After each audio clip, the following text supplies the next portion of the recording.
کہنے لگے کہ کس نے کیا ہمارے خداؤں کے ساتھ ایسے؟ پھر سب آپس میں بات کرنے لگے. قالوا سمعنا فتى يذكرهم يقال له ابراہیم. ہم نے سنا ہے کہ ایک نوجوان رہتا ہے جس کا نام ابراہیم ہے, اسی نے کیا ہوگا, وہ اکیلا نہیں آیا تھا ہمارے ساتھ. تو لوگوں نے کہا بلاؤ اس کو. بادشاہ وقت کے سامنے بلایا گیا اور پوچھا گیا اَأَنْتَ فَعَلْتَ هَذَا بِآلِهَتِنَا يَا ابراہیم, اے ابراہیم ہمارے خداؤں کے ساتھ تو نے ایسا کیا ہے؟ یہ سب ایسی درگت ان کی تو نے بنائی, سب ٹکڑے ٹکڑے نیچے گرے ہوئے ہیں. قال بل فعلہ کبیرہم, ابراہیم علیہ السلام نے کہا نہیں, ان کے بڑے نے کیا ہے, ان کے ساتھ ان کے بڑے نے کیا ہے.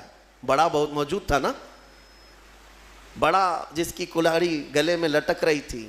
تو لوگ حیرت میں رہ گئے کہ ایک بڑے نے چھوٹوں کو سب کو کیسے مار دیا.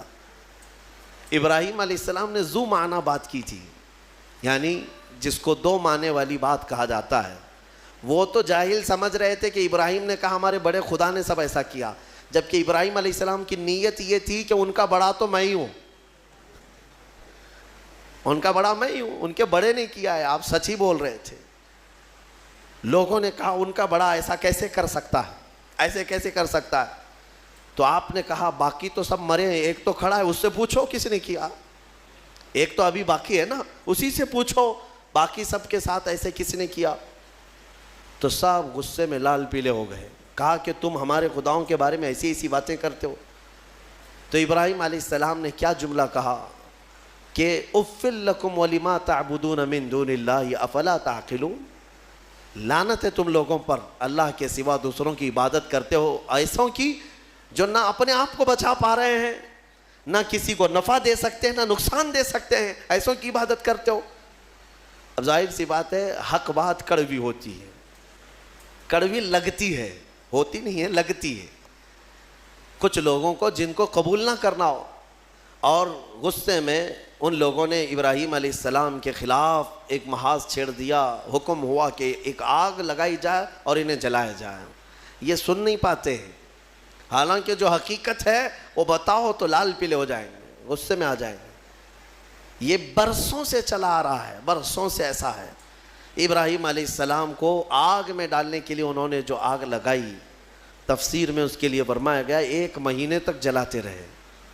1 مہینے تک سارے لوگ لکڑیاں جمع کیے, جنگل کاٹ کاٹ کر کے انہوں نے لکڑیوں کا اوٹ لگا دیا. آگ جب بھڑکائی گئی, اندازہ تو کیجئے ایک ابراہیم علیہ السلام کو ڈالنا تھا, تو اتنی آگ کی کیا ضرورت ہے, اتنی آگ کی کیا ضرورت ہے. یہ مشرکین کی فطرت ہے کہ انتقام جب لینے کی بات آتی ہے تو یہ بھڑک جاتے ہیں اور بہت ہی زیادہ بڑے پیمانے پر نقصان پہنچانے کے پلان بناتے ہیں. پہلی چیز سے بھی عادت رہی ہے. اتنی بڑی آگ لگائی, یہاں تک کہ اوپر سے اگر کوئی پرندہ بھی جاتا تو جل جاتا, اس آگ کی گرمی اتنی تھی. اور سب سے پہلے ان لوگوں نے منجنیق بنائی. منجنیق جس میں پتھر رکھ کر کے جو توپ ہوتا ہے نا, توپ جس طرح اڑاتے ہیں, وہ ابراہیم علیہ السلام کے لیے بنائی گئی سب سے پہلے, کیونکہ قریب میں جا کر کے ڈالے گا کون آگ میں, جو قریب جاتا وہ بھی جل جاتا. کافی دور 1 میل تک اس کی گرمی آ رہی تھی. منجنیق میں ابراہیم علیہ السلام کو رکھ کر کے اڑایا گیا تاکہ آگ میں وہ اچھل کر کے جائیں. قریب تک تو کوئی جا نہیں سکتا تھا.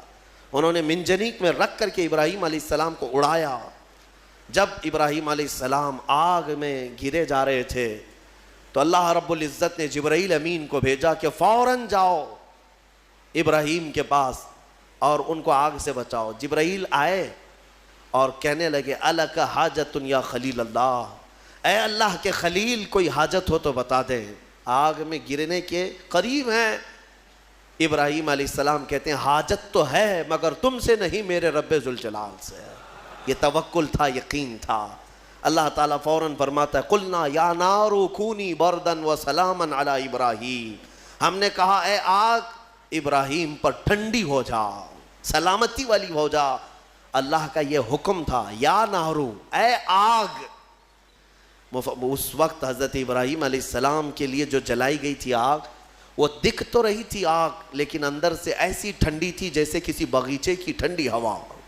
ابراہیم علیہ السلام اس میں کئی دنوں تک رہے, اور آپ کے جسم تو دور کی بات, آپ کے کپڑے کا رواں تک نہیں جلا. اور اتنا ہی نہیں، روایات میں ملتا ہے کہ اس زمانے میں پوری دنیا میں جہاں جہاں آگ جل رہی تھی ساری آگ ٹھنڈی ہو گئی تھی، کیونکہ اللہ نے فرمایا یا نارو، اے آگ ٹھنڈی ہو جا.